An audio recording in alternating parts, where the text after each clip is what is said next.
મધ્યપ્રદેશની રાજધાની ભોપાલથી મોટા સેક્સ રેકેટનો પર્દાફાશ થયો છે। નવાઈની બાબત એ છે કે આ સેક્સ રેકેટની સામે ધર્માંતરણ પણ જોડાયેલું હોવાનું સામે આવ્યું છે। તો ચોંકાવનારો ધડાકો એવો પણ થયો છે કે આ સેક્સ રેકેટનું ગુજરાત કનેક્શન છે।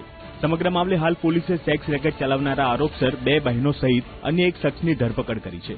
મળતી વિગત પ્રમાણે છત્તીસગઢના મુંગેલી જિલ્લાની એક બ્યુટિશિયન તથા અન્ય એક પીડિતાએ આરોપ લગાવ્યો કે ડિસેમ્બર 2025માં તેને કામના બહાને અમદાવાદ લઈ જવામાં આવી હતી, જ્યાં યાસીરે તેના પર બળાત્કાર કર્યો હતો। તેણે એવો પણ આરોપ લગાવ્યો કે બિલાલ અને ચાનુએ પણ અલગ અલગ પ્રસંગોએ તેનું જાતીય શોષણ કર્યું હતું, સાથે જ બળજબરીપૂર્વક ધર્માંતરણ કરવાનો પણ પ્રયાસ કરાયો। राजधानी भोपाल में सेक्स रैकेट और धर्मांतरण का एक हैरान कर देने वाला मामला पिछले दिनों सामने आया था, जिसमें लगातार बड़े खुलासे हो रहे हैं। पुलिस की पूछताछ में, जांच पड़ताल में ये पता चला है कि अमरीन और अफरीन नाम की 2 सगी बहनें इस पूरे सेक्स रैकेट और धर्मांतरण के काले कारोबार को चलाने का काम कर रही थी। और इतना ही नहीं, उनके परिवार के सदस्य, उनके भाई भी इस पूरे काले काम में उनका भरपूर साथ देने का काम कर रहे थे। ये गैंग बड़े ही प्लांट तरीके से गरीब बस्तियों की जो लड़कियां हैं उनको बहलाने फुसलाने का काम करती थी और फिर उनको इन अवैध धंधों में झोंक दिया जाता था। धर्म परिवर्तन करने के लिए मजबूर जो है वो किया जाता था। इस मामले में अब तक 4 लोगों की गिरफ्तारी हो चुकी है, 2 की पुलिस को तलाश है। इस तरीके की जो जानकारी है वो निकलकर सामने आ रही है। और जिन लड़कियों को, जिन पीड़िताओं को फंसाया जाता था, उन्हें बड़ी बड़ी पार्टियों में अय्याशों और रईसजादों के सामने पेश किया जाता था। इसको फंड रेजर्स की भी तलाश है। दरअसल जब इस तरीके के काम होते हैं, इस तरीके की वारदात होती है, तो बहुत सुनियोजित तरीके से होती है और इसमें बड़ा पैसा भी इन्वॉल्व होता है। पुलिस को अपनी जांच में यह भी पता चला है कि जो आरोपी हैं वो बहुत लग्जरी लाइफ स्टाइल,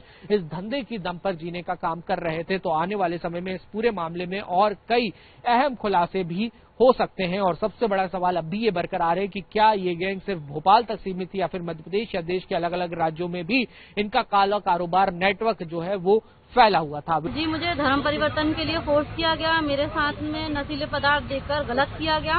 और जब मैंने इस चीज का आवाज उठाने की कोशिश की तो मुझे ये बोलकर दबा दिया गया कि हम लोगों की बहुत पहचान है, तुम्हारी फोटो वायरल कर दी जाएगी। पहले एक अच्छी बहन बनकर हमें उसने अच्छे से रखा, ये कपड़े पहनो, वो कपड़े पहनो, यहाँ चलो, वहाँ चलो, और वो सब रिकॉर्ड करके रखा। और उसी चीज को लेकर हमें ब्लैकमेल किया गया। किसने रखा? आमरीन ने, आमरीन, चंदन और भी लोग हैं इस पूरे मामले। तो कहाँ ले गए आपको? जी, ये तो भोपाल में नारायण नगर और आसिमा मॉल के पास में सागर रॉयल विलास में, वहाँ तो वो रहती थी, वहाँ हम काम करते थे। उसके बाद अब्बास नगर जो उनका घर है, वहाँ भी उनके कुछ लोग हैं, जो उनके भाई लोग हैं, वो भी कुछ गलत व्यवहार करते थे, मौका छोड़ते नहीं थे वो लोग भी। और उनके कुछ और रिलेटिव हैं जो मुस्लिम हैं, वो लोग भी पार्टी के नाम पर बुलाते थे और ये हमें फोर्स कर ले जाती थी कि प्लीज मेरी तबीयत ठीक नहीं रहती है, इसलिए मेरे साथ में चलो, मैं कुछ आपको होने नहीं दूंगी, आपको कुछ नहीं होगा, ऐसे करके नशीले पदार्थ देती थी। उसके बाद हमारे साथ क्या होता था, क्या नहीं होता था, वो सब रिकॉर्ड करके इन्होंने अपने पास में रखा था। गैंगरेप भी हुआ था क्या? जी। और बाहर भी लेके गए थे क्या? Out of state? कहीं आउट ऑफ स्टेट भी ले गए थे। कहाँ? अहमदाबाद। हमारी तबीयत खराब है, आमरीन बोलकर लेकर जाती थी कि मेरी तबीयत खराब है, मैं तुम्हें कहीं नहीं जाने दूंगी, सिर्फ तुम्हें मेरी बच्ची संभालनी है और मेरा ध्यान रखना है। मैं तुम्हें पेमेंट जो यहाँ देती थी वहीं वो वहाँ पर दूंगी। और वहाँ पर तो ये कई ऑफिसों में लेकर गई हैं, जहाँ इन्होंने गलती से चाय गिरा दी है, कहीं कुछ गिरा दिया है। वहाँ ऐसे कपड़े दिए गए हमें पहनने के लिए कि ऐसे छोटे छोटे कपड़े कि अभी तुम पहन लो, तुम्हारे कपड़े अभी आधे घंटे में सूख कर आ जाएंगे जब तक तुम बैठो।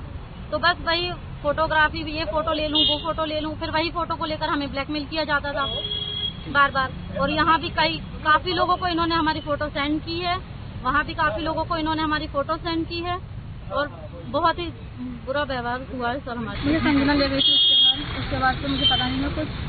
और थोड़े दिन रुकने के बाद यहाँ पर मेरे साथ गलत हुआ अब्बास नगर में और ये सागर रोल विलास में। उसके बाद काफ़ी टाइम होगा फिर अमरीन बोलती है कि मेरी तबीयत वगैरह ठीक नहीं रहती है, तो हम चलते हैं, साथ में चल लो मेरे।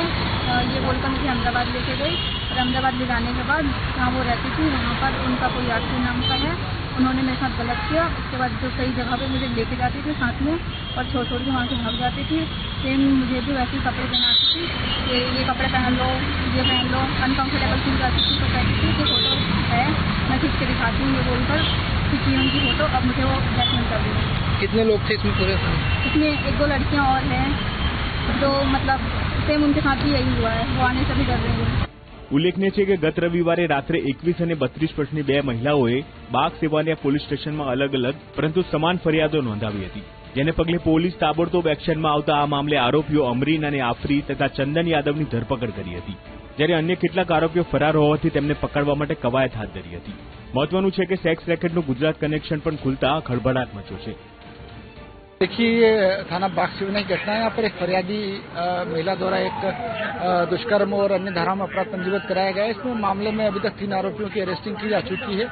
मामला इन्वेस्टिगेशन में भी पूछताछ जारी है और इसमें अन्य जो 3 आरोपी हैं उनके लिए हमारी टीवी रवाना है, उसमें शीघ्र उनकी गिरफ्तारी की जा रही है।